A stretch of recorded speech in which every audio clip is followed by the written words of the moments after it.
Well, hello. I seem to be having some issues with going live on Twitter. So can one of you check if we're live on Twitter whilst I talk, please? Brilliant. I'm hearing that we're not. Oh, no. An error's occurred. Wait a moment and try again.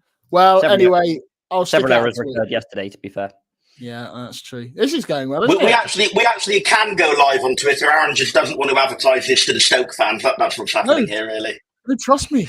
Trust me, I do. I really do. He really does. He really does. Like more than anything you'll ever imagine, ever.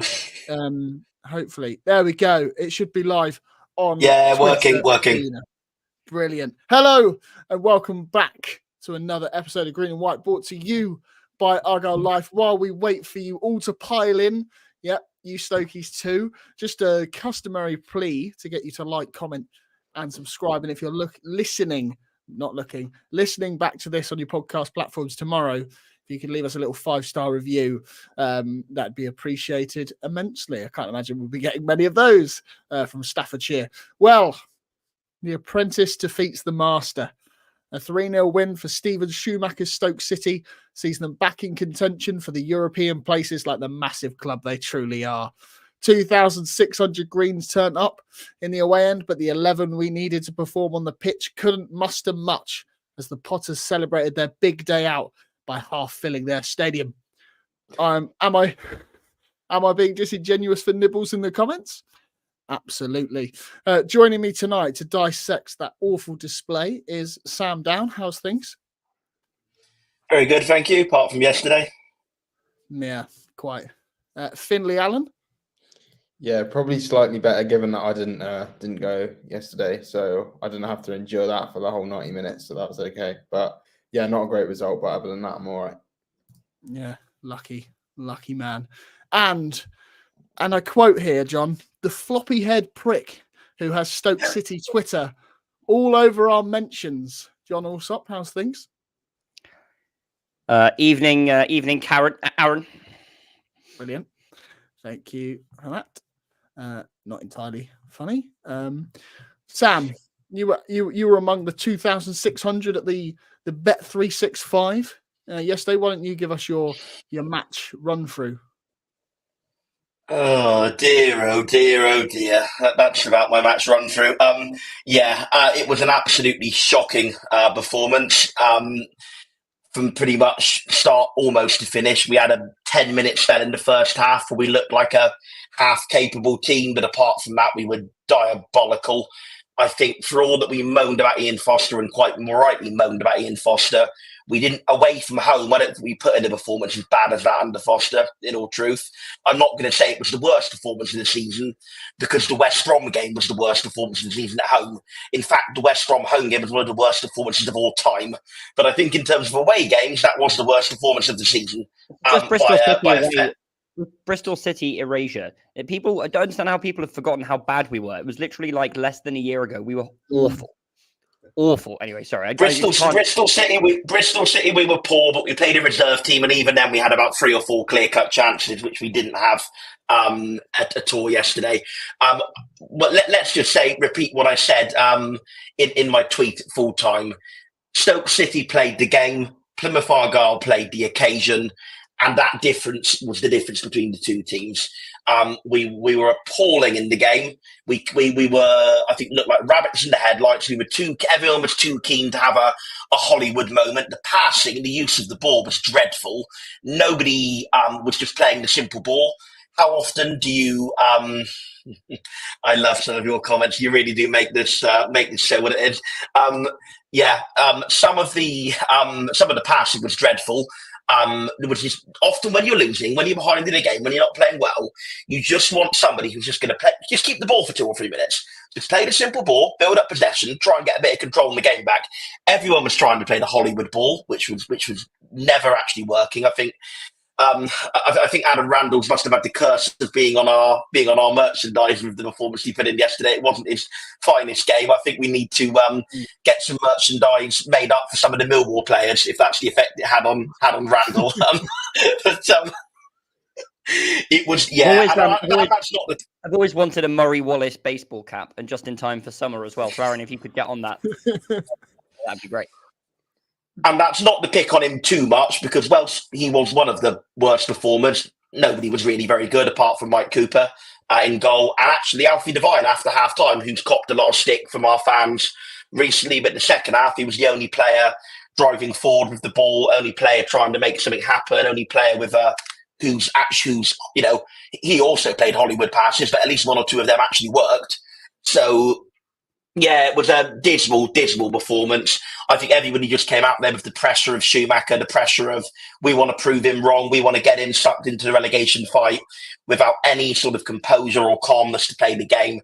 And so often with Argyle, when we have these big occasion games, it all goes belly up. And I sort of I'm annoyed with myself, but I allowed myself to think that we could capitalise on that Leicester. It's the most same old Argyle thing I think I've ever seen, to have such a good performance, such a good win.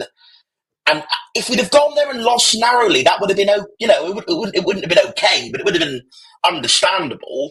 It would have been, you know, fair enough. We've gone there, we've lost narrowly to a very good manager and a side with, despite their league position, a lot of talent in their side. You know, I think I can't. Oh goodness me, I forgot his name. The Korean lad was fantastic for them yesterday. Million Manhoef was also fantastic for them. And Luke Condell, credit where due, was very good for them yesterday. They showed a lot of quality. Is the Korean player not called Jun Ho, or am I getting? Is that another player they have? It was the attacking midfielder anyway who played for them yesterday, and it was they were good. But anyway, I'm going off my point. Going back to my main point, if we'd have gone there, put in a good fighting performance and lost narrowly, I would have said, you know what, it's not great, but whatever. We've had such a good run, but to then follow up one of the most amazing home park nights when everyone was bouncing, you know, celebrating, cheering, the feeling of unity around the club, to then go in and put in one of our worst performances in many years. It's just so Argyle, it hurts really, and it's just painful to have to watch that game. Bobby Madley put it, you know, he wasn't the reason we lost, let's have that right away, but Bobby Madley put in one of the worst performances. How Bobby Madley even became a Premier League referee is beyond my comprehension. The management of that game was appalling. I like to add how he's still able to referee at a professional level after what he... Well, yes. Yes, his controversy of what he said, it's pretty well documented. But you know, on pure merit alone, I think he's got to be looking at being demoted as a referee after how poorly I've never seen him have a good game refereeing. I just want to know, like there's always names like Trevor Kettle, Mark Calburn was the famous one. You know, that's one for the older listeners.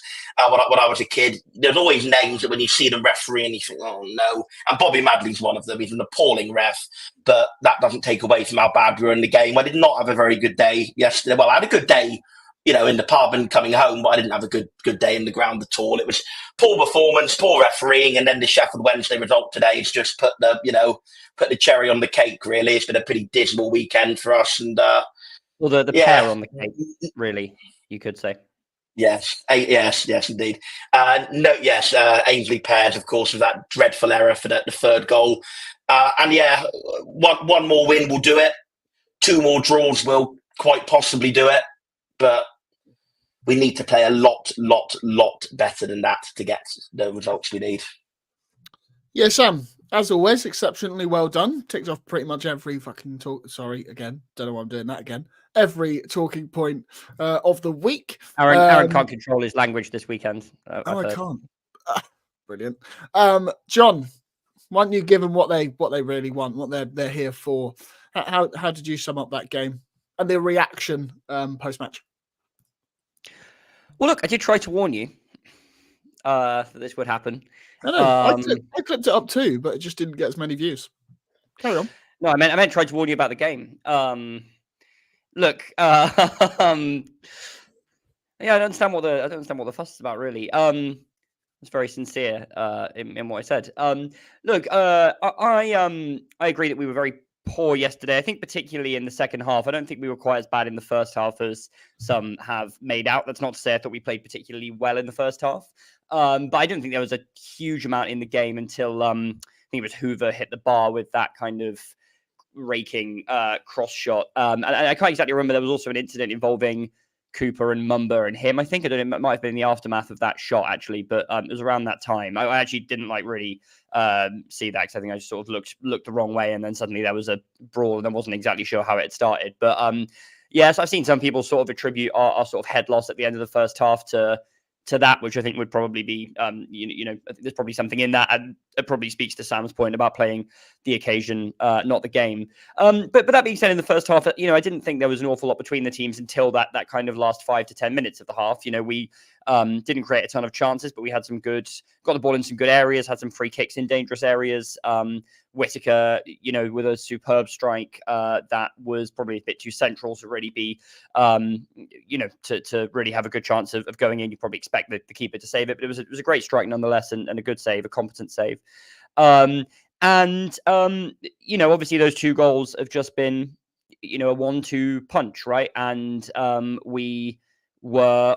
We went down on the mat and we didn't get up in the second half, and obviously that part of it is really, really disappointing. But I think going in at 2-0 down was not a fair reflection of the game to that point, and I think it was very much what happens when you play against a Steven Schumacher side, right? I mean, how many times have we seen us do that to other teams under him? 2 quick fire goals, 2 real moments of attacking quality in an otherwise kind of cagey affair. I mean, we did that to Sunderland arguably earlier in the season under Schumacher. We sort of did it on a much grander scale against Norwich as well. And from there, it was obviously going to be a very, very difficult task. And then the second half, like I said, we didn't get up off the mat after being punched twice in the face. I think that's really, really disappointing, because I do think, that they were quite an open side. I think they there was an opportunity to try and get in behind them, and we just didn't really force any issue at all. We looked tired. We looked, I don't want to say disinterested, because I think it's a bit offensive to the players to suggest that they didn't want to win the game, but the morale was clearly just not good. Every bit as united and superb as we were against Leicester the previous week, we looked kind of disunited and poor yesterday. So really, really disappointing second half. But I do think that as we have experienced over the years, shoey ball is kind of a risky way of playing football. Sometimes you'll be 2-0 up at half time because you take those attacking risks, and sometimes you'll get caught on the counter attack, or someone will get in behind you and score. And I think, to be honest with you, I felt like it could have gone either of those 2 ways in the first half. Obviously, they then turned the screw, and in the second half, they managed the game really well. So obviously, have to give them credit for that. Kundal looked like a man possessed, and had I think a really good game, a game that our fans would probably recognise, as being the sort of game he has more than Stoke fans by all accounts. But look, I think. Obviously, it hurts a lot given the identity of the Stoke manager and the kind of needle between the 2 clubs recently. But I'm not going to hugely overreact to it. I think if you'd offered me 7 points from the 4 games, from Rotherham under Dewsnip and Nanskiville, I'd have absolutely eaten your hand off for that, and then probably thrown your hand on the floor and wondered why I wasn't allowed to bring it into the ground. Yes, I think every single one of us, I think probably that's true for, right? I mean, after Bristol City, we looked out for the count. We looked done. We looked absolutely finished. So to get 7 points from those 4 games is, I think, really, really encouraging. Obviously, I don't think anyone would have foreseen 3 points coming against Leicester, and I'm sure a lot of people would have really liked the 3 points to come yesterday. But that's football, and that's why I'm not going to be too disheartened going into the final 2 games. We're still in a great position. We're above the drop zone. There are loads of other teams, in and around us, who have to go and get results. Unlike under Ian Foster, I mean, Sam sort of talked about this being a sort of more, a worse performance than we had under Foster. But I think the problem with Foster wasn't necessarily the, odd bad performance. It was the fact that it was a bad performance week after week after week after week that was tactically self-inflicted a lot of the time. Obviously, we're not getting that, under Dewsnip and Nanskiville. So, a very disappointing day, obviously. But, a day I'll be able to obviously, mark in the annals of my life and tell my kids about. And, Brilliant. That's basically my assessment of it. Brilliant. I do absolutely love people that comment on a podcast saying that people talk too much. It is one of my favorite things. If you've come for visual reasons, I'm sorry, because you've got us for. Nobody ever wants that on their TV. Some full-time thoughts then. Aaron Press says, I don't think we need to overreact. Yesterday, we came up against a team with a manager that knows our players' strengths and weaknesses inside out. They quickly nullified us. How many times do we see a major high and then a major low straight after? Don't panic. We'll be okay. I think we've already touched on the Bristol City game, but obviously the game after that was the 6-2 win over 6-2? Yeah, 6-2 win over Norwich City. Maybe we get a similar reaction. Millwall, we'll talk about Millwall in a bit. Matt Lee of Staffordshire. The turning point was the skirmish in the first half. Their crowd got into it. And then when we were having the better of it, after that, they won every single 50-50. And the only moments of quality, the ref seemed to officiate through red-tinted lenses, but that wasn't the reason we lost. Jack Jones, embarrassing result, never looked in it, and the pressure that we had was never enough. Rhubarb, a bit of a reality check after last week, shows the scale of the job required for an incoming coach. And Ryan, the emotion of the occasion got to us, unsurprising and expected. 1 point should still be enough. I had a question for Finn, but he's disappeared. So, there he is. Hello. Finn, 2,600 in the away end. Why is it that we never turn up on the big occasions? It's almost like if we take 100 away somewhere on a cold and wet Tuesday night, we get a big win. But when we're backed in numbers, never seem to show up. Yeah, it's kind of the age-old question, isn't it? I mean, I don't think it would be fair to say Fletcher, talk about Fletcher or Sheridan, because generally our teams weren't that good under them. But when we had better sides in for League Two and decent sides in League One, I remember going to Charlton away at the end of the 2016-17 season, was it? Lost 2-0 and we were 1-0 down. 17-18, yeah. 17-18, sorry. 1-0 down within 2 minutes. Bought 3,000 fans, sold out the place. Never turned up. I would just say very quickly that our first away win this season was at Swansea with a packed out away end. Very similar following to yesterday, and we won that game in a great atmosphere. So I don't think this narrative is entirely true. But anyway, there wasn't really any narrative. I don't really know what the, I don't know what the thing from Aaron, not from you, to be clear. But generally, I think, generally, I don't really know. It's just a very Argyle thing to follow up a great performance with a performance as bad as that. Having said that, and I know that somebody might have mentioned it in the comments earlier, I think that really it could. I'm not saying I 100% agree with this take, but there's definitely some substance to it. I think we were just outwitted by a manager who we know is very good, very capable Championship manager, because he had us basically mid-table until he left, with a side that shouldn't be nowhere near mid-table on personnel. And he knows everything about our side.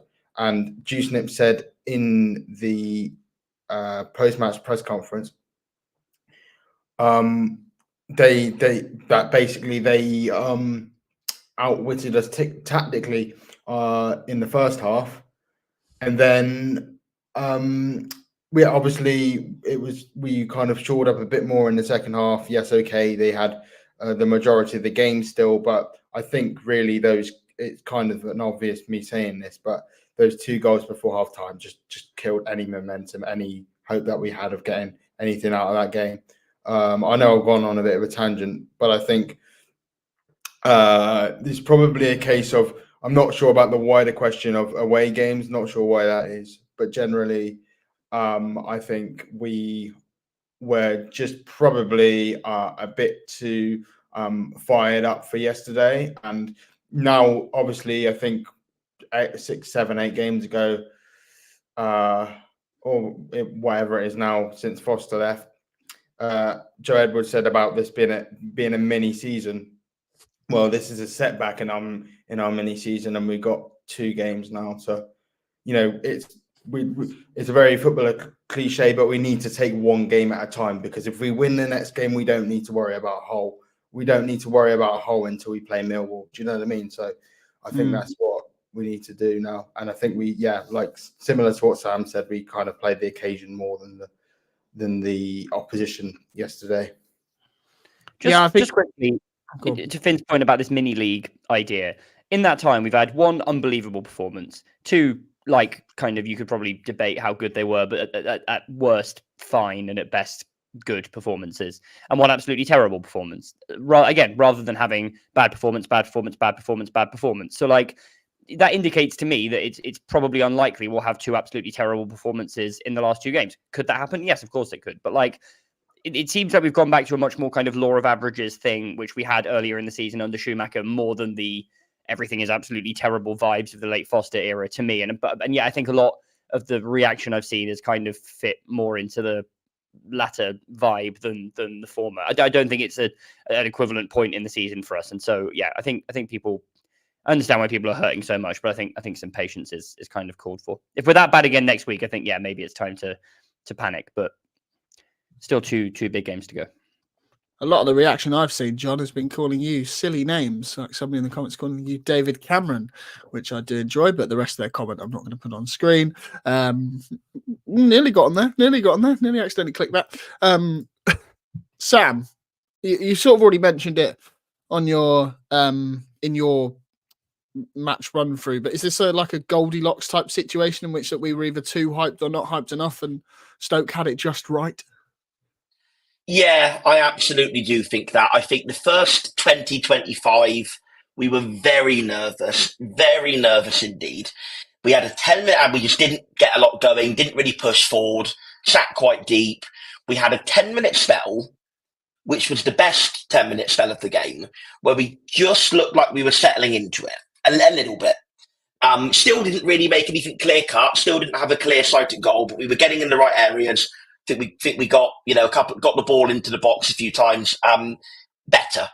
Then the incident with two incidents. There was the incident where one of their players went down with a completely fake head injury, which then was apparently not so bad that the referee would stop play when Stoke were attacking. But then when Argyle broke away on the counter, that even though the ball was at the other end of the pitch, the injury was so bad that the play had to be stopped. Bobby Madley all over. Then there was the incident with Cooper and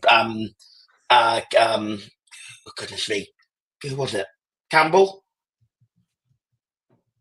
The Stoke player who had the Hoover personally, but I didn't get a great. No, because it was one, and then hang on, let me just quickly check who got booked in that game. It was two of them. It was Cooper and Hoover, and then I think someone else. Yeah, Tyrese Campbell was the other one who got involved in the scrap. So look, Manhoef and Manhoef, Campbell and Cooper were the three involved. Yes, not Hoover.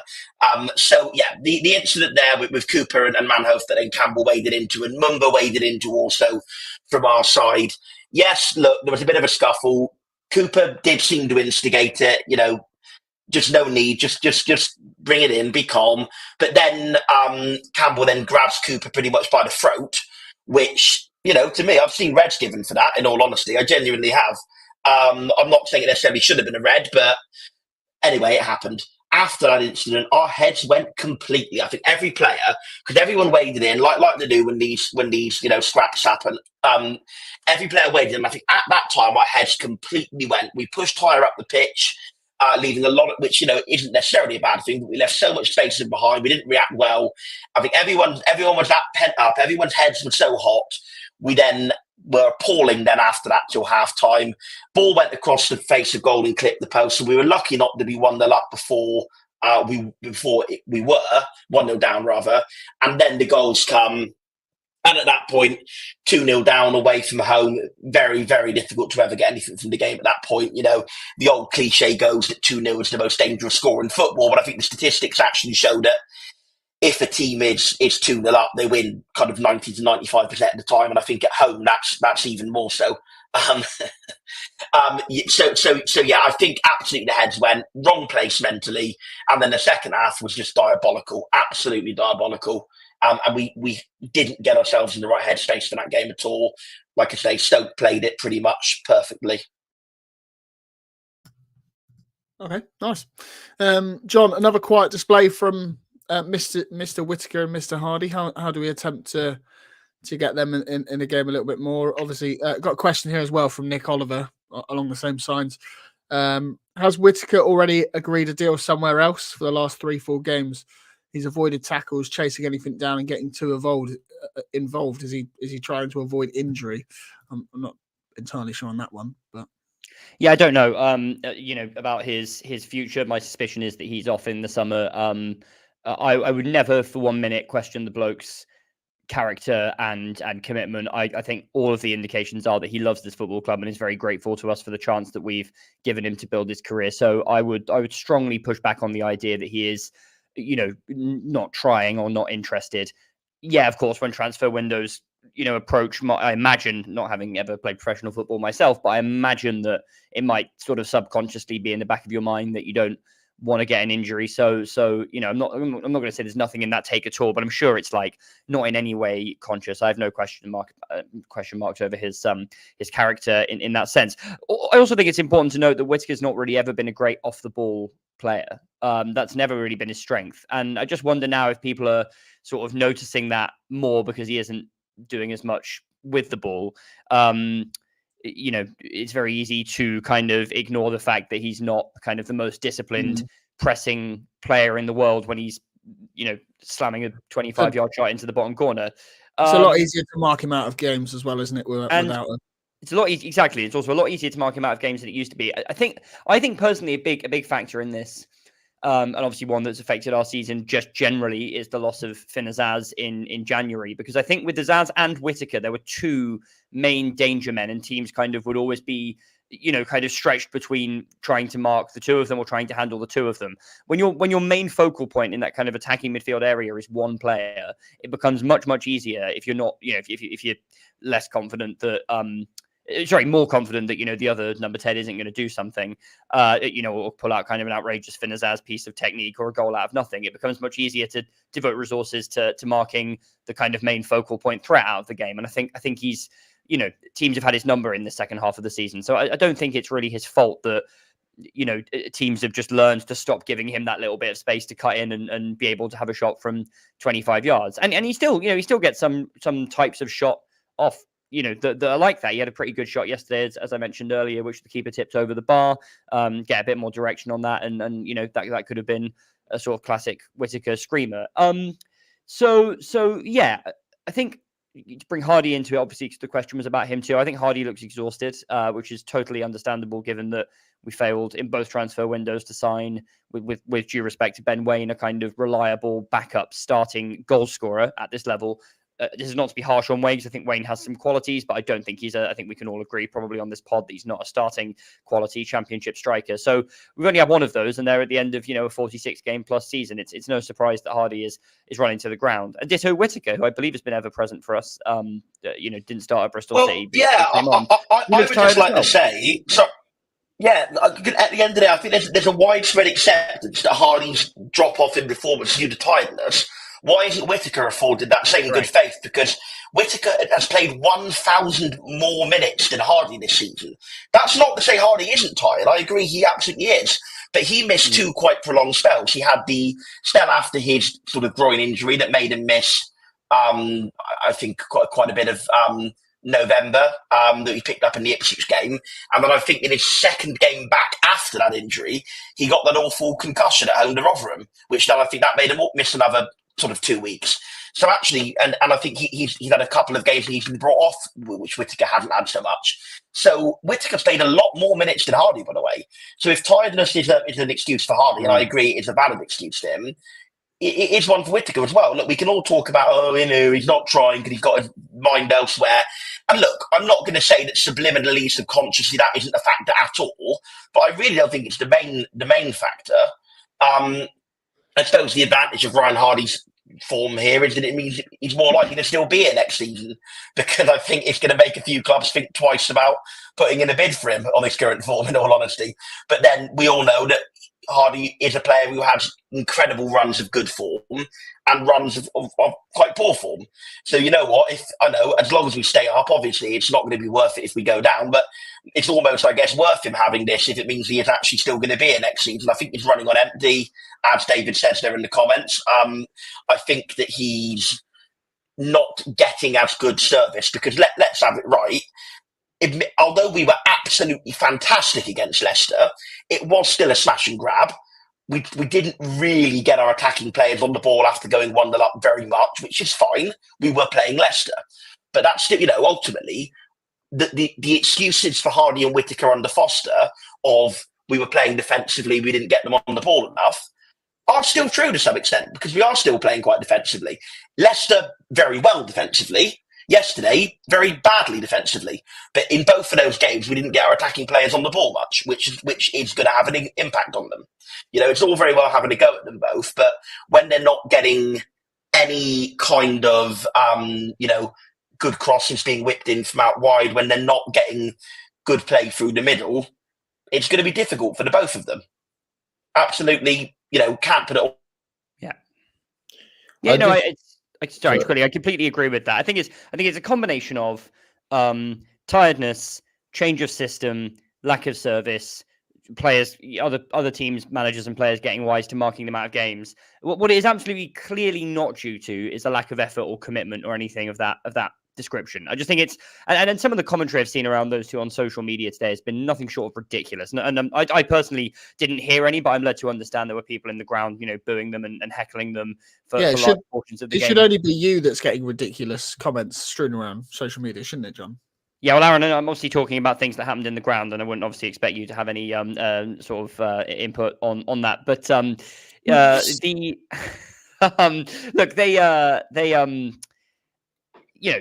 So I heard they were getting heckled inside the ground. Obviously, seen some of that on social media. It's absurd. It's absolutely disgraceful, honestly. I mean, these guys have played, really just run their socks off, given absolutely everything to the cause all season. The pair of them have contributed so many goals and goal creations between them that, I obviously dread to think what position we'd be in if we didn't have either of them and they hadn't played in this way. If you'd gone back in time to early August and said that you would get that much out of those two players, one of whom I think people, including me, had some possible question marks about as a championship player, another one who we just signed in a very kind of high pressure for us big money deal.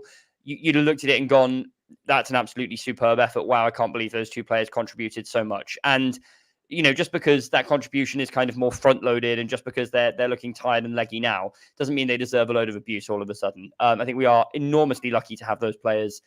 And while I probably actually am not really, in the mood to question any of the players after yesterday, my view is it was pretty much just a bad performance. If you're going to be looking at asking questions, it has to be other players who haven't stepped up to the equivalent level to take the pressure off those two rather than just asking questions of those two themselves. I think some of our fans need to get their heads out of their asses about those two players, and to be completely honest. Although I will criticise Whitaker for that corner. Sorry, that was one of the worst corners I've ever seen in football ever. What on earth was he doing? But yeah, anyway, go on, Finn. We've both talked about. That's right. Just very quickly, just on Whitaker, I think, look, he's always had that in his game, and I think if you'd said to us, "Oh, we're going to sign him," I think the season that he's had, which is basically a 20-goal season, because I do believe he will score one goal in these next two games. In the championship, I think that would have exceeded our expectations, even if we thought he could step up to this level. I mean, 20 goals for a winger in the championship for a team that isn't very good at this level is a no mean feat whatsoever. But I would also say that this season and last season, there were many poor performances that he had that he just masked with moments of brilliance. And then when he assists or scores, you can't complain. Unfortunately, when he doesn't score and when he doesn't assist, and every player goes through bad runs of form, no matter who they are, his deficiencies off the ball get highlighted more. And if, in all honesty, if there's one thing that's stopping the guy from playing it's a sort of top Premier League level. It's his work off the ball, and that but we have allowed that to be the case because he is so capable of moments of brilliance. So I think we've kind of got mixed up a bit. Last season before January, we must remember that there was literally a couple of months before January where he really just seemed to score every game. But at the start of the season, it wasn't until October that he was regularly in a League One side. So yeah, Finn, I don't know what you're talking about here, because I was famously a very big fan of Morgan Whitaker from the minute he first pulled on the Argyle shirt at the beginning of that season, as Sam will attest. But yeah, I famously wasn't. So I think yeah. So, well, exactly. So I think his form has been so brilliant in terms of goals and assists at times this season. We've kind of forgotten about that. The guy is playing his first year in the Championship in terms of games. He's only 23 years of age. The guy's he's a brilliant player, and we've said at times this season, we're not going to mention Morgan Whitaker because it just gets boring, because how good, we just say every week, isn't he great? But he's still got a lot to work on, in his game, and all of a sudden now, because he isn't scoring and he isn't assisting, it's he's not trying hard enough at this. No, it's just part of his, he's just not a very good off the ball player. That is a fact, So I think he needs to be cut a little bit of slack, I think, from lots of our fans. I don't want to sound like a certain other podcast too much, but if you score a lot of low XG chances in the first half of the season, the odds are that you probably won't in the second half of the season. And so, really, you could argue this is just kind of statistical variation that we're seeing. What podcast could you possibly mean? Because I'm pretty sure they're not in my top most 20 listened to podcasts, whoever they are. No, to be fair, once you've got through the Rest Is podcast stable, you don't really have much room for anything else, do you, Sam, in your listening habits? So you got it, yeah. We all know you love Rory Stewart. On obviously Whitaker and Hardy's performance, a lot of people in the comments saying about how there's just that lack of creativity in midfield. It's just obviously yesterday, Sam, just that not Hardy, that's not his name, Adam Randall, Jordan Houghton midfield too. It just lacks all creativity, doesn't it? There's just no real spark there. Well, come on. Yesterday it did, yeah. But Adam Randall's had some games where he's been fantastic creatively throughout the season. I think that Randall has had a very funny season. I do. I think because he has had some games, like the Leicester game, the one I always mention that I keep coming back to as one of the best individual performances of all season is the Watford one on New Year's Day, where he absolutely ran the game from the middle of the park and pretty much barely put a foot wrong all game. But he does have, he is a bit of a Jekyll and Hyde. He does have some absolutely dreadful games, which again, like I said in my intro, I don't want to pick on him too much, because apart from Cooper and Divine, I don't think any of them come out of that game with much credit. But I do think that we talk about Hardy being a confidence player in terms of prolonged runs of form. I think Randall is a confidence player in game, because I've seen games where he's been brilliant and he makes a mistake and then his head sort of drops a bit and he thinks he's got to pull out a miraculous pass to make up for it. And then if that pass goes belly up, he just, compounds it. And I think he can get into a bit of a negative spiral. And look, he was fantastic. He got awarded the man of the match, Leicester home, by the sponsors. He had a fantastic game, and he has had a lot of fantastic games this season. But I think that this level of consistency, or lack of consistency we're seeing from him, does need to be worked on, because he sometimes just, more than anyone, just needs to do what he's good at and play the simple pass a bit, which I think if he does that a little bit more, I mean, look, and I'm sure he'll be listening to what the coaches are saying to him, and I'm sure they've got a much better idea than me. But if I were Neil Dewsnip or Kevin Lampsell, I'd have just been saying to him, just keep the ball. Don't try and spray it out wide 20 yards or try and thread it through. Just play a simple pass. Just play to the man in space and get your confidence back up, because that was what we were badly lacking. And I don't want to say Adam Randall's got no creativity, because I think there have been some games where he's been brilliant, but he does just need to work on his performance level a bit. It's all very well having an 8 out of 10 game and then a 2 out of 10 game. It's better just to have 6, 7, 6, 7, you know, because that will get us more points. Yeah, before we jump into some of the social questions, Just a Janner has asked, does Juicenip not like Sorinola? We know who Sorinola doesn't like. Thanks for that. It's a bit of content. He's injured. He's injured now, I think. Sorinola, was that not mentioned in one of the press conferences that he's got a knock? I'm sure I saw that. Maybe I'm wrong. It was only Miller that was injured for the weekend. Well, okay, well, fair enough. Yeah, we know his thumbs aren't injured. We know that much. Finn, I'll come to you. You know, if these results were reversed, I think John's touched on it a little bit. Well, one of them did. They talk a lot to tend to zone out. If these results were reversed, you know, if we managed to get a win over Stoke and a loss to Leicester, are we any happier, or is it just by the by that we'd still be in the same position? Subliminally, yeah, because like obviously it's like, oh, we beat Schumacher, and you know that would have been that everyone would have loved that yesterday, right? I'm sure Stoke fans are absolutely loving that we wanted to beat Schumacher so much, and they ran all over us, and hopefully they finally realise just what a good manager they've got on their hands, and it's the disgrace of a boardroom that they've got, which is why they're in this position. Anyway, I think generally, you know, 48 points is 48 points. It's still in our own hands, yeah, because we won that game against Leicester. But you can't say, oh, what about if we didn't win that game against Leicester? What would have happened? You know, because we could, if we didn't win against Leicester, then we might have won it. We could have won against QPR. Like the situation would have been.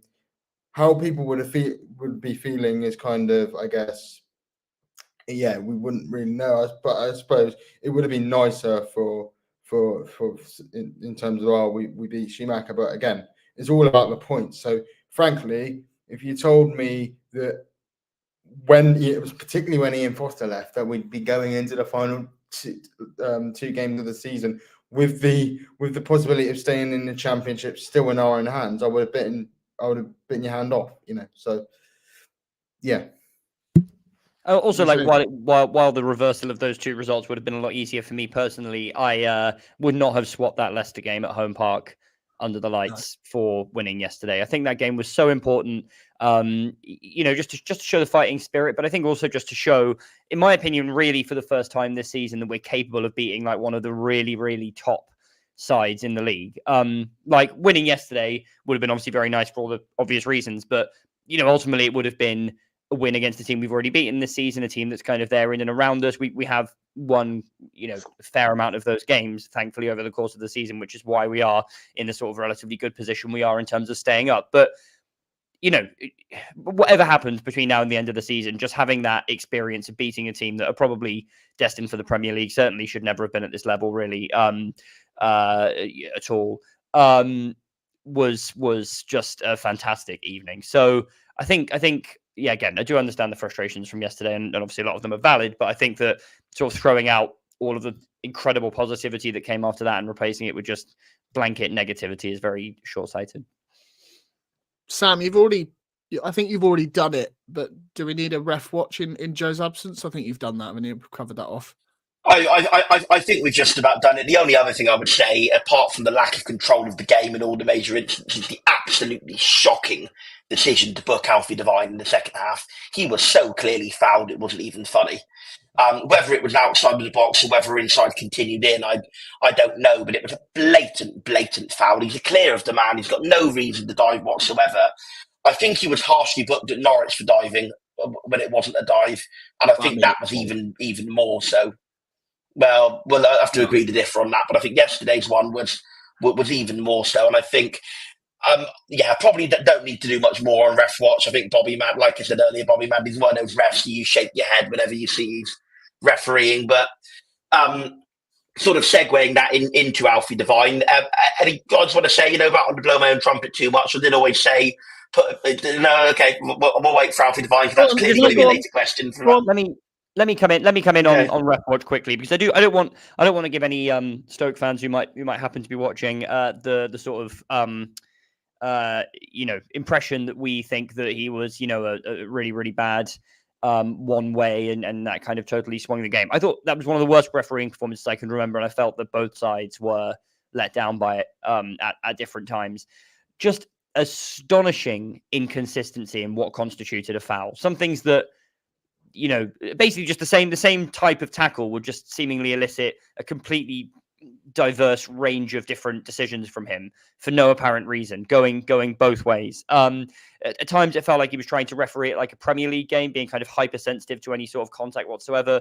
At times it felt like he was refereeing a League One game. Obviously, we know he has experience in both of those divisions in recent years, so maybe his head's a bit scrambled. But he's a dreadful referee. I think it just has to be said. He's absolutely dreadful. I just did want to add just quickly that I don't think anyone here is blaming him for our defeat in any way, shape, or form. But he had an absolute stinker, probably the worst refereeing performance of the season, and obviously there have been some bad ones, but I think that was in a league of its own. Yeah, go on then, Sam. Run us through your thoughts on Alfie Divine. Obviously, on loan at Vale last season. Do you think that played a part in his desire? Well, no, because he was on loan at Vale this season up to January. Whatever. Not last season. Well, Yeah, maybe. I mean, look, I think there seems to be a perception of Alfie Divine that he's just this absolute joke player, should never have come on loan to us. But without wanting to blow my own trumpet, what I always said was he is a deep player who was being wasted as a winger.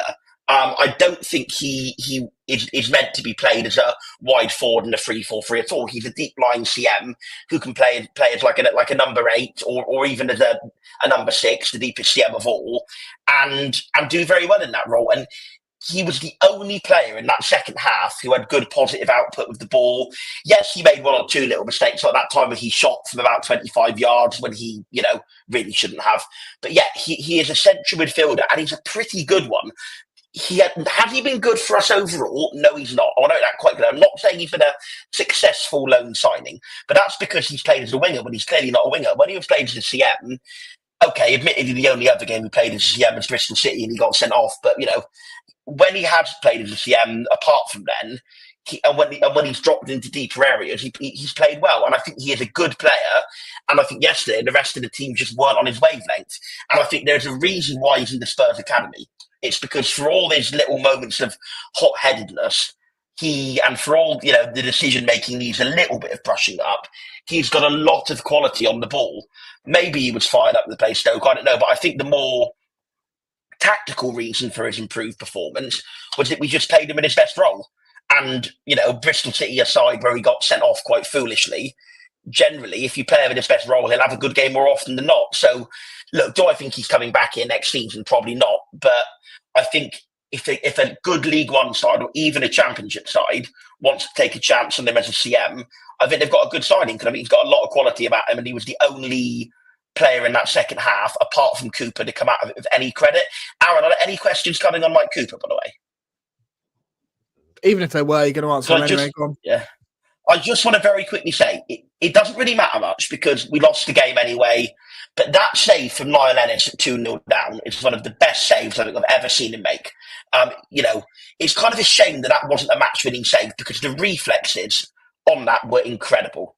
And I think he absolutely deserves all the credit in the world for that save because if that save had been securing a 1-0 win or securing a 0-0 draw, it would be the only thing being talked about. And the level of speed in which he's moved his body to react to that was astonishing. And I think it's up there with one of the best ever saves he's made for us. Just quickly on Alfie Divine, I think I can see the quality on the ball that he possesses. In general, his whole game, I think he could have done. I think he came to us too soon. Much like Lewis Warrington, but with a lot more quality. He probably could have done with a sort of higher League One loan before he came to us. It's just another one of those. There's a question mark on Ian Foster. I don't want to talk about him too much, but he was meant to. Yeah, quite. He was meant to know about know him through the England youth teams. So if he is playing him in his wrong position, then why? Well, if he was playing him in his wrong position all the time, why was that? And then why have we persisted on that up until now? But yeah, I mean, I think I don't think he's a great player at this level, and I think he's got some development to do. But I do think that technically he's a decent footballer. But there are plenty more sides to the game than just being quite good technically. Anything you guys want to add on Stoke before we go into the social questions? There's not many. Have we discussed the burger incident? Grow up. As in I just mean the third goal scored by Walter Burger. I'm curious. What did you think I meant? Grow up, John. Grow up. Nobody listening will understand, apart from a couple. And yeah, all right. Don't worry about it. Well, I would say when it came to that incident, we could have handled it a lot If better. anybody in this chat has a top knot and wants to talk to Aaron Hocking in the next couple of weeks, I'd think about it before you did. Yeah. Can we have a My Argyle Life with the Stoke steward? Is that going to be the next on the agenda? I think we've moved on from that. We've been told before on many places, many forums and comments, too many in jokes. Don't think we need any more of those. Moving on to the social questions. Everyone saw John. that third goal, though. Everyone saw it. It was part of the game. Well, I saw it. Rob Coles asks, how much easier will it be rebuilding this squad if we go down than if we stay up? Not sure I completely agree. It would be much easier. Would it? Be the same level. If anything, it'll be harder because we've got less budget. Well, it'll be harder. Well, I think that's a very multifaceted question, if I understand, sir. It'll be harder in the sense you're of answering without talking. was that for John? I thought it was an open forum.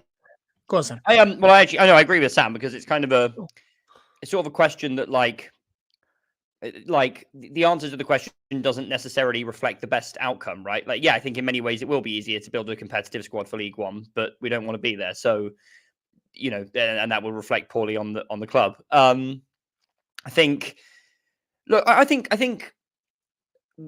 to have a fairly serious whack of budget compared to other recent transfer windows in our history. Probably, well, certainly not still compared to other clubs in the Championship. But, if we're selling Whitaker for somewhere in the region of 10 to 15 million pounds, that I think are probably fairly conservative estimate.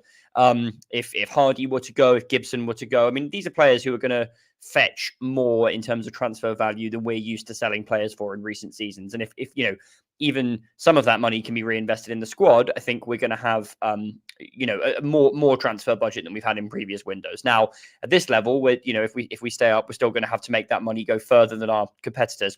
We don't have £4 and £5 million to be throwing around on players from all over the world who are a huge gamble and sometimes come to England and thrive and sometimes don't.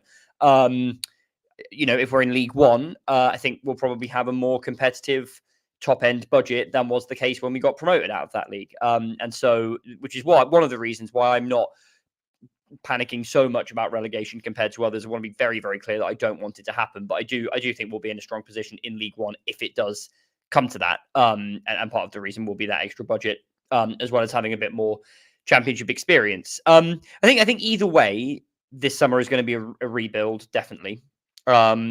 I think there are players who are going to move on who fans don't want to see move on. I think there are players who we've maybe become attached to emotionally because they've been involved in obviously this incredible recent history that we've had, who maybe just aren't quite good enough for this level and who go back to League One. And we could see a team at the beginning of next season in either league that looks very different to certainly the promotion team under Schumacher, but also the team now. And I think if we do, we're going to have to give that chance. We're going to have a chance. We're going to have to give that time. We're going to have to give those players our full support to try and make them into a legendary Argyle side, right? It's a really positive era ending is always going to be very painful. And I think part of the reason that the second half of the season has turned so toxic at times is that end of era, that kind of change of era has happened obviously not at a time of our choosing, and with Schumacher leaving, and obviously in ways that were quite painful and disruptive. But he wasn't ever going to be here forever. A lot of these other players are not going to be here forever. It's a really, really important transfer window to get right. I think if we stay up, whether we do a Rotherham this season or are maybe even in the hunt for the playoffs, will all hinge on how wisely we use that extra budget that's going to be coming in. I really honestly could see either of those outcomes or anything in between as being possible. When I say hunt for the playoffs, I don't really necessarily mean we'll be a sort of third, fourth, fifth team, but maybe, a team that is kind of sniffing around the top 10, top half of the table. Obviously, we know at this level, those sorts of teams can be in contention for the playoffs quite deep into the season. So it wouldn't require necessarily a huge improvement to be in that sort of bracket.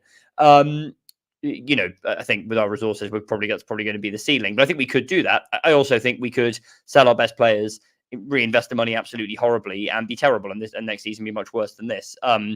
Could also see a world in League One where we buy some of the best players in that division, or players who have that potential, or where we kind of, the teams look at us and say, well, you've had this much money coming in for other players, we're going to jack up the value of players who aren't as good and make you pay a bit more through the nose because you can afford it now. So these are all challenges we're going to have to navigate. To kind of come back to the initial question, these are all challenges we're going to have to navigate whatever level we're at. Obviously, I really, really hope it's the Championship, but it's tough to build a team for this level at all. It's going to be a tough rebuild, but I'm also kind of excited because I think, while an era ending can be painful, a new one starting can be exciting sometimes. So we'll see how it goes. So don't cry because it's over. Smile because it happened. John Alsop. Yes, exactly right. That is my quote. I think the only point I'd add to that is that it's not just about how we spend the money on rebuilding, which of course John has rightly said could go for or against us, whatever league we're in. It's also about how much we will get to rebuilding and how many players we sell. Because I think we know 99% Morgan Whitaker is going to be sold this summer no matter what league we're in. But I think there is that other tier of players who I think have had decent seasons, but not so amazing that teams would necessarily meet our valuation if we stay up. But if we go down, these players, after having had good seasons, will very much want to play Championship football, and we won't be able to demand such a high value for them. I'm talking Hardy, Gibson, Cooper. Cooper's not played a lot of games, but he's been excellent in many of the games he has played. I think that tier of player are very much in the level of, I think most of them will stay for the Championship. I know John thinks Hardy's likely to be sold no matter what. I don't quite agree. I think Cooper and Hardy, we probably keep 2 out of those 3, if not all 3 of them, for the Championship. If we go down, I think we probably at best keep 1 of the 3 and we lose 2 of the 3, or maybe even all 3. There was a question that I forgot to ask you on Stoke. So this one's comes from @Feed the Spud, and I'm going to ask Sam and John this one, Finn. Sorry, because they were there. Booze for Steven Schumacher. What did you make of the reception he received from a loud proportion of the 2,600 in the away end? Either of you can have that. Totally fair enough. Now, this is with the caveat, I didn't hear anything that tipped into what I would term, unacceptable abuse. And obviously, made him cry, John. Made him cry. Did we? Apparently. Well, I've not heard a reliable source for that. So, no, look, booing is part and parcel of football. It's it's a mass expression of emotion. It is kind of a pantomime side to it, right? I mean, this is part of the game. I think people get worked up into this kind of moral sort of agony over things like this, as if the way you behave on the terrace has to mirror, every sort of other way you behave in other venues in society. And it doesn't. Terrorist culture exists for a reason. Obviously, that's not, again, to excuse things that are beyond the pale. But, booing a former manager is just a very standard thing that football fans do. For me, it doesn't at all obviate all of the success that he had at the club. I actually really, at this point, personally don't hold much against him. But if you walk out on a club where you've had a great deal of success and cause a bunch, real pain to supporters, and when you do it to a club that, well, obviously we've discussed what big club they are, but it's really difficult. And the idea he should expect anything, you should expect everyone to just maturely greet that with a warm round of applause is ridiculous. I'm sure he didn't expect that, and I don't think he did cry personally. I mean, I certainly didn't see it. it's just completely part and parcel of the game. It's completely expected, or should be, I think. And I think it's totally fair enough. And I'm sure, and I hope that over time that those kind of raw feelings from this season will diminish. Maybe when we're playing him in 3, I know Stoke will be in the Premier League in 3 seasons' time, according to Sam, under his management. But if we are playing Stoke in 3 seasons' time, I hope he can come back to home park and, maybe get a nice round of applause for what he achieved here. But yeah, the booing doesn't erase what he achieved. It just expresses what the fans feel about the fact that he left in the circumstances in which he did it. And I think it's entirely fair enough. I take a bit of a different view. Look, booing as he comes out of the tunnel, absolutely fair enough. Because aside anything else, even if you don't feel it's warranted as such, it's we want to make it an unsettling atmosphere for him. We want to get inside his head. But with the long repeated shouts of Shuey is I won't say the next word, but it rhymes with the Chancellor of the Exchequer's surname. When it was long repeated chants of that, is that how we treat our champions? Maybe I'm being soft. I can already see the comments are going to start rolling in, having a go at me. But his full season, he had 1 full season of management with us, and obviously 2 half seasons either side. That full season of management is going to be probably the best season we've ever had, and possibly the best season we will ever have. 101 points with a mid-table budget has probably never been done and never will be done again in League One level. It was almost on the scale of Leicester winning the league in terms of what an achievement last season was. I don't think that's hyperbolic to say. Is that how we treat our champions? They haven't won the league yet. Very, very funny. Leicester winning the Premier League, of course, is what I mean.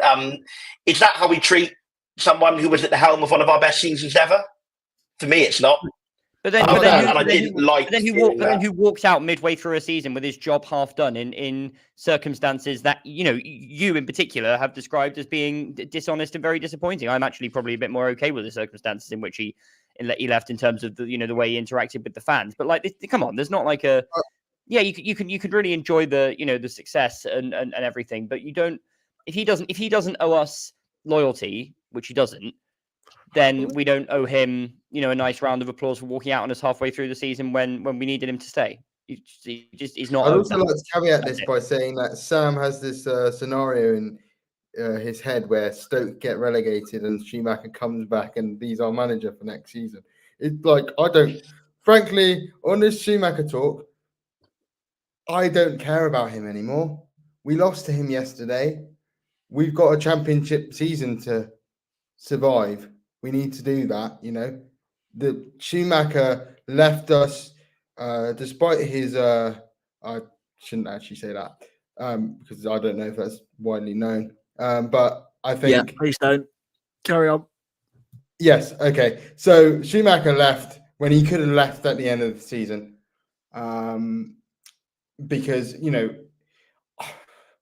all due respect to Stoke, they are a much bigger club than us. However, they are still up until yesterday, a very precarious position in the championship.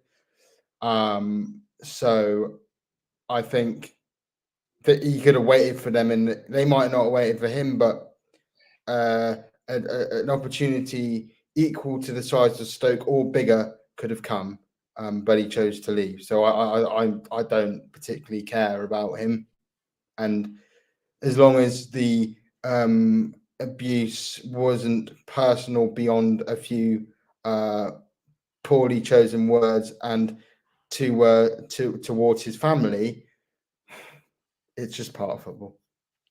Also, what I also don't understand about this, Sam, is that you are very keen on the idea that we shouldn't talk ourselves down as a club, that we should aspire to be up there with the with the best of them, and that even if we do have a small budget, and even if we are a relative kind of David in this league, that we shouldn't act like it. I mean, that was obviously a big point of contention with some of Foster's commentary about us being a relatively small fish who needed to learn to take our medicine.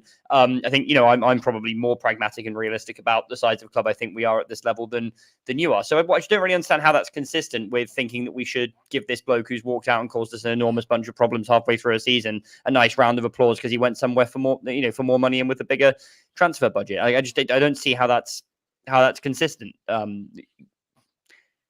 you're not necessarily disagreeing with the doing, but the booing side. Of it and- Well, yeah. I mean, look. I guess you've kind of answered my answer for me with the last comment. The booing itself, fine, whatever.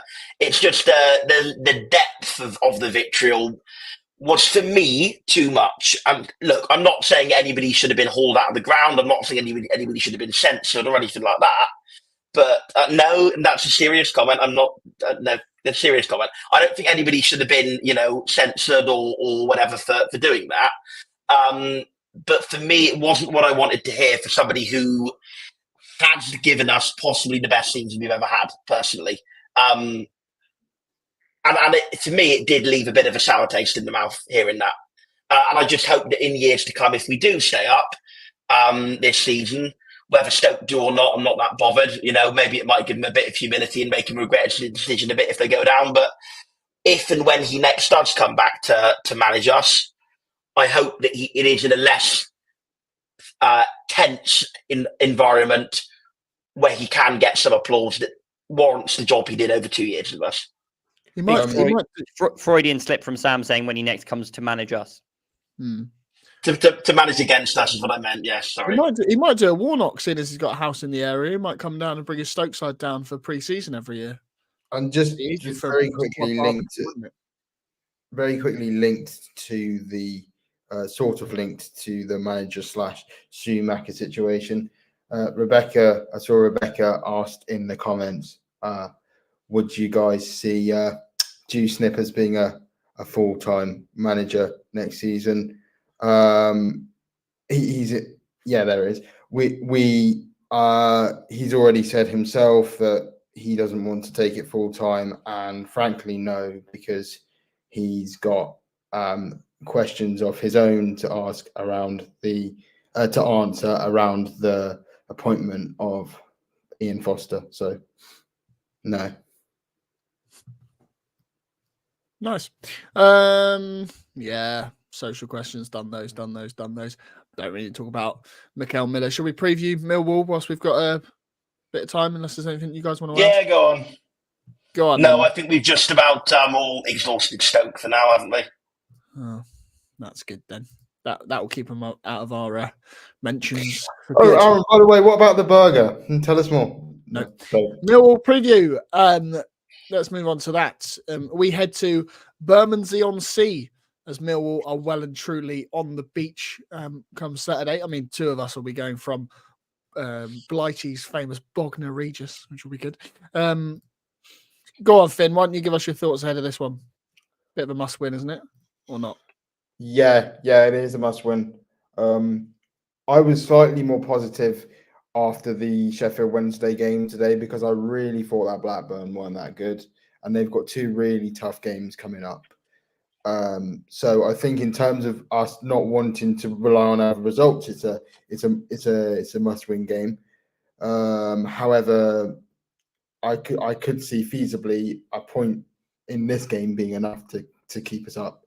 But obviously, we just want it to get done as easy as possible, and just look. It's forget about who the next manager is going to be, or Schumacher yesterday, or players' contract situations, and what division we're going to be in the summer. This is just about the future of Plymouth Argyle Football Club, and for that, I think, it's about as close as of a must-win game as you can get, and I think it is very winnable. I have, particularly now that they've got Neil Harris as well, who is notoriously makes his side horrible to play against, to put it lightly. I think that we could struggle with the physicality in this game, and that's the one thing that I'm worried about. I think we actually have a couple of players with actually more individual quality than they do. I think like their best player, unless I'm forgetting somebody, is probably what Duncan Watmore, and I think Morgan Whitaker's a better player than him. So I think we can absolutely beat them. However, the pressure is on, and like I said, I do think we need to win. So there's that. I think I'm going to go for a 1-1 draw, and that and a draw against Hull might be enough to keep us up. Finn, you've spent too much time with Sam and John that you're answering my predictions questions well ahead of time. There in your first thoughts. It's all right, mate. Don't worry about it. Go on then, Sam. It's obviously our first league trip to Millwall since 2006. I'm sure you've got some good memories tucked away in your brain somewhere. Yes, I was there. I was there that day in 2006. Vincent Perricard scored for us that day. Sped down the line in celebration. Tony Pulis' Plymouth Argyle, if there's any Stoke fans still listening. Who remembers? Absolutely, yeah. Tony Pulis is Plymouth Argyle. Yeah, we were pretty much sent them down that day. After that game, they were 9 points adrift with 3 games to go, with a much inferior goal difference. So we more or less relegated them that day. And with how poor they were that season, I remember being a little disappointed we didn't get the win. But it was Tony Pulis' Argyle. It was binary football. Clearly, a legend of a far better club who we can't possibly appreciate. No, we've done the Stoke stuff to death. We've done the Stoke stuff to death now. Let's put it in the past. But anyway, yes, I was there that day. It's my first and so far only visit to Millwall. I wasn't there for the League Cup game a few seasons ago. They're a team with some decent players.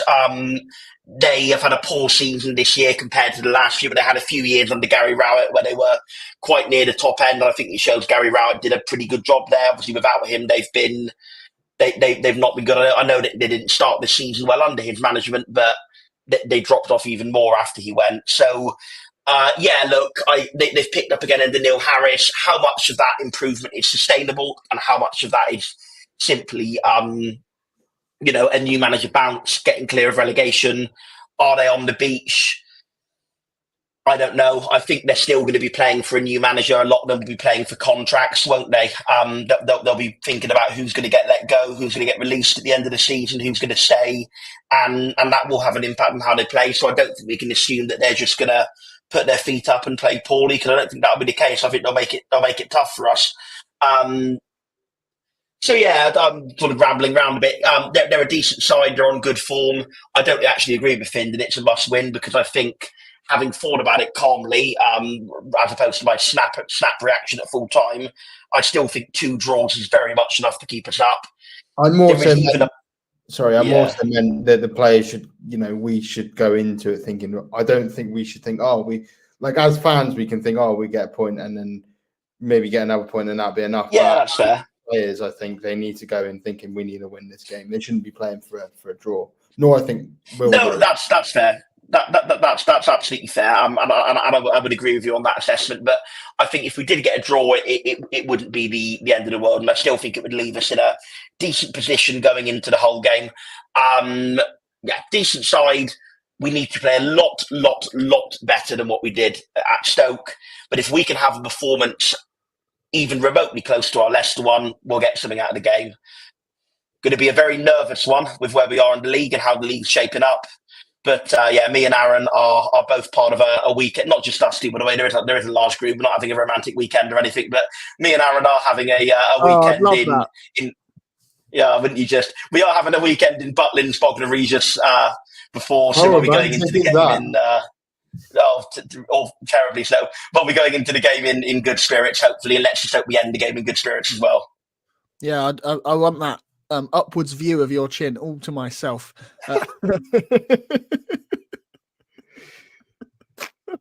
Oh God, I miss the days where we weren't live and I could edit that out. Apologies. There,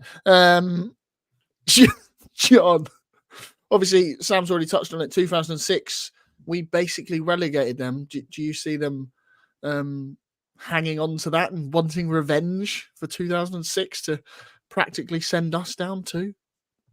No, good. To be honest, maybe like the Millwall equivalent of Sam Down. So Sam Gain, or whatever their name is, might have held on to that memory, but I suspect that it probably won't be front of mind for them. Look, I'm expecting a tough game.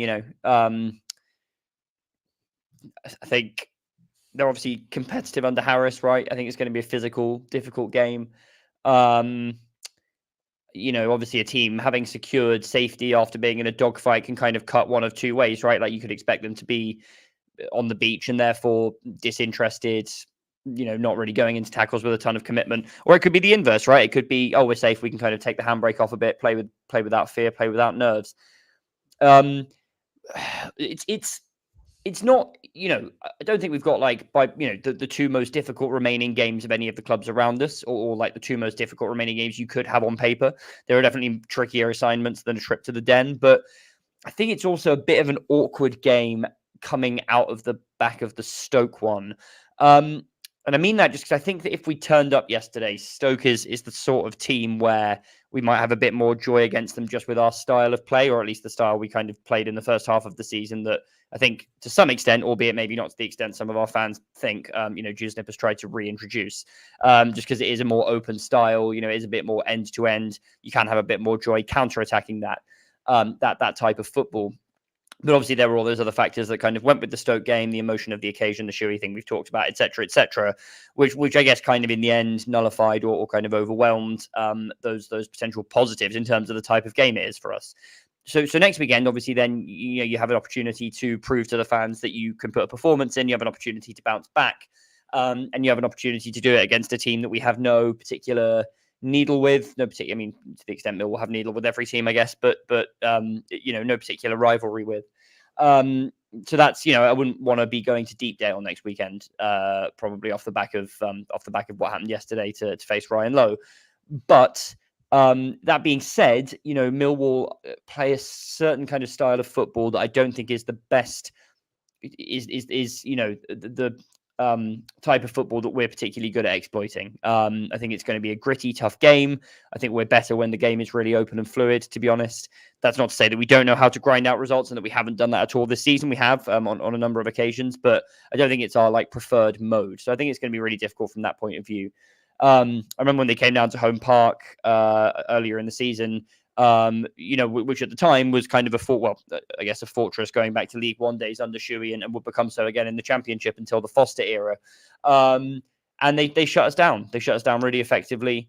They scored 2 good goals. Well, I mean, there's 1 good goal and one that was obviously a terrible piece of refereeing to allow one of their players to sort of crowbar Kane Kessler-Hayden in the throat before going on to set up the goal. But yeah, we were, as I think one of the comments just alluded to at the bottom of the screen, we were kind of sucker punched in that game, and I could see the same kind of thing happening again, potentially, if we're not really wise to it.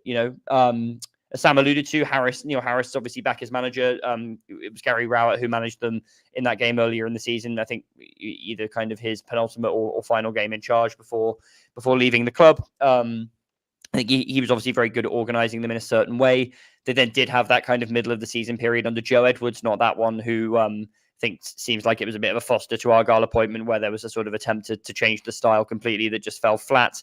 And now they've got in someone who probably is able to go back to that organizational kind of disciplinarian thing, who is someone who I don't necessarily think is a particularly good manager, and who some Millwall fans who I know have sort of expressed, this was admittedly sort of a couple of weeks ago before they went on a particularly good winning run, but sort of expressed some doubts as to whether the new manager bounce from him would sort of translate into them actually being good going into a fresh season. But he's done well since coming back in, and I think it's hard to deny that, particularly at home. So I think it's going to be a tough game. I think it could be really hard to break them down. Obviously, given our kind of difficulty scoring goals of late, that is a little bit of a concern. So I think we're going to have to be really on it defensively, really brave, really committed. I don't doubt there will be those things, particularly after that dreadful performance yesterday. But yeah, it's not an easy game, and probably not the opponent that I would have picked if you'd given me free choice of the listings. But very quickly, obviously. Just very quickly, I think before, I think they've pretty much won every single game since then.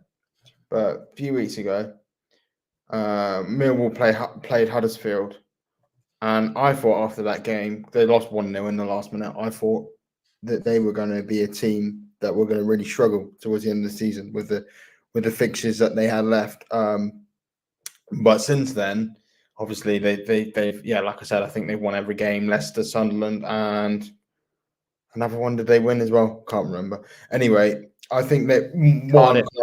I think they beat Cardiff at home. That was it. Yeah, I could be I wrong. loved him at Cardiff. Yeah, I think basically what I'm trying to get at is they've got a performance like that. If they, no offense to Huddersfield, but I think they're pretty much down and probably the 23rd worst or best side in the league. So I think that if they've got a performance like that in them, particularly now that they've safe, I think we can absolutely go there and get a win. They also lost to Rotherham. Oh, they lost to Rotherham as well. Yeah, well, a week or two before that Huddersfield game as well. So yeah, you're right. Yeah, I forgot about that. But so that as well. But yeah, like I said earlier, I think their organisational, their sort of physicality and organisational prowess, if you want to call it that, under Harris and previously Rowett before Edwards. We seem to struggle against teams like that often. But I think they are very, very capable of that. You know, looking at those results, particularly to Huddersfield and Rotherham, of a really bad day at the office. And like again, if Morgan Whitaker plays to 70% of his capability, and say Barney Mumba turns up, for example, or even Ryan Hardy decides that he's going to get himself a goal, it could be a very long day for them equally. Sam, a couple of history questions. First one's a quiz question do you remember who the last player to transfer between the two clubs was? I'm sure you do. And the second one is, give us your favourite Argyle Millwall memory. I'll come back to. I don't remember the first one. No. What year? What year are we talking? According to Najib Abdu. No. There's been one. Najib Abdu left. 3 since then. Blackman. It's been 3 since Abdu. Mm-hmm.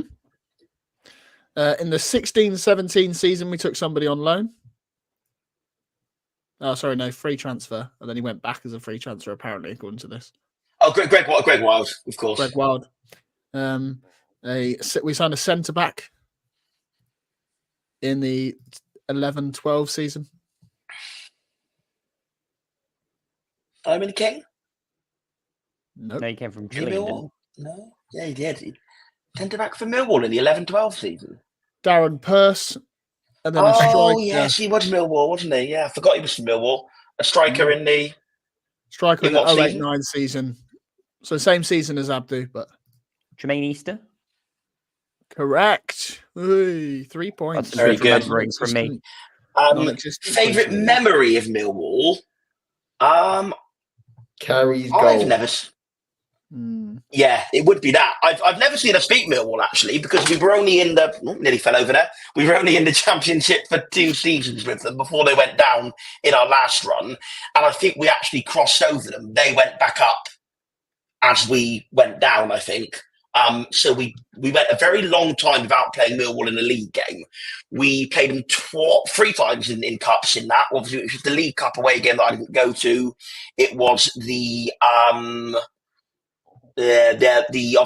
Kerry goal game, and it was the League Cup home game under Peter Reid when we were in the depths of administration. So yeah, that Kerry game, I think, finished 5-3 to Millwall. It did. You know what? That is probably my best memory of being against Millwall, because we didn't win any of the 4 games against them when we were in the Championship, and we've not won any of the 3 cup games. So yeah, you know what? We've actually not beaten Millwall in a very long time. So that Kerry goal, just because of what a brilliant goal it is, probably is my best memory of playing Millwall, actually. Yeah. Well, actually, Sam, the bar is there to be raised, put it that way. My favourite Argyle Millwall related memory is actually Jimmy Abdu scoring against Leeds for them in the playoffs 1 year. We've heard this story about 100 times. Go on, John, tell the There was a goal that won me a chocolate bar off my Leeds supporting PE teacher at the time, as I remember very fondly. Was it an Argyle a massive chocolate bar? Because if it wasn't, it doesn't count. No. Okay. I'm not sure. Apparently, I won it in theory. That's nice then. Apparently, Sam, the last time we beat Millwall was in 1997. The 13th of December, 1997. We beat them 3-0 at home. Away from home, Well, this website doesn't have that information. So, you know what they say, Aaron. In that case, things can only get better. Well, quite. Well, I would have got a rise out of Sam at least, but no, apparently not. Yeah, no. A couple of questions then before we go. Thomas Smith says, would you play the same starting 11 against Millwall that started against Stoke? Argyle Tweets has asked, interested in your guys' thoughts on Divine from the start at Millwall instead of Randall/Houghton. And Graham Cox says, in what world does Gibson not start every single game? He's Argyle's best player this season. In his opinion, Bundu needs to start. So basically just coupled all of them in together. Like, how are we setting up? Who are you playing? Who are you starting? Who are you dropping? I don't know who wants that. Not really asked. Yeah, go on. I think that after the initial boost of bringing Starr and right back in, as good as they have been, I think now's the time to go and by all means keep those two on the bench. I think now's the time to go back to our very best team. So I think we go 4-3-3. Not that Deuce it probably will, but then he did second half, so maybe. I think we go 4-3-3. We go Cooper, Sorinola, Plegafuelu, Gibson, with Galloway as the left back. Then the midfield three, Jordan Houghton, Adam Randall, Alfie Divine. Front three, Morgan Whitaker, Ryan Hardy, Barley Mumba. Don't hate that at all. I think it will be a back three probably from the start. So with that in mind, I would bring in certainly Gibson for Pleguezuelo and possibly Phillips. Because I think Phillips has a combination of a bit of physicality, but also is quite quick. And they have a kind of combination of threats who are sort of physical, but also quick. So yeah, I might do that. I certainly would bring Gibson back in. And I would keep Scar in. I don't think he was a disaster yesterday, no more so than anyone else. And it's been so brilliant in the 3 games before that. I think that dropping him would be very harsh. If we play that system, I would actually very much like to see Divine in a midfield 2 with Randall, or with Houghton. But I think I agree with whoever in the comments suggested basically that it might allow us just to get a little bit more control of that midfield, pass the ball around a bit more. I think they're going to be hard to break down. And so I think if we can harness his creativity in a kind of deeper lying role, which I think he is more suited to than the more forward-facing one, then that's something I'd be very interested in. I'm assuming Forshaw won't be fit, given he hobbled off yesterday, and we know his injury record. But if he is fit, I probably would start him instead, because I think he's got that same ability to sort of dictate the pace of the game. And also, an experienced head on his shoulders, which can be helpful in these kind of difficult situations. And then I would start Edwards and Mumba as wingbacks, if that's the formation we're doing, and then Whitaker and Bundu in behind Hardy. Again, I think Bundu I don't think he was as good as some other people seem to have thought yesterday, but I think he was quite good. I think his direct running certainly kind of caused them more of a problem than some of our other approaches going forward. And I just think in a game against Millwall, having someone who's a very kind of athletic, physical player who's going to be quite direct in those attacking areas could be a big bonus. Although I certainly don't hate the team that Sam has suggested either, if there is going to be a change in shape. But yeah, definitely some changes needed, and I'd be very surprised if it was unchanged from yesterday, given how poor we were. Yeah, I was going to say there's a comment here from Stone Cody Steve Austin, who says the last win was 1991, and that's wrong because we lost 4-1. So that isn't a win. Rory Drake's actually right. 57 years ago was the last time we won away at Millwall. A 2-1 win coming in Division 2. Goals from Mike Bickle and Alan Banks. If we could get Mike Bickle up top Saturday, that'd be brilliant. Give Hardy a bit of a rest. Actually, maybe that was ill-advised. Anyway, new Mike Bickle flag from PAFC Displays. And there's another one coming soon who he's sworn me to secrecy that I'm not allowed to talk about. Looks class. Can't wait for that to come out. Nick, drop a link where people can go and donate to PAFC Displays to get more flags funded so we can have better displays and better atmospheres at home park. I think that's everything. Is there anything else you guys want to cover on Millwall? Yeah. Do you want to unmute yourself before you talk, John? Oof. Haven't done a score prediction, have we? Apart from Finn, who has. Of course. Finn said 1-1, I believe, if I was listening properly. Go on, Sam.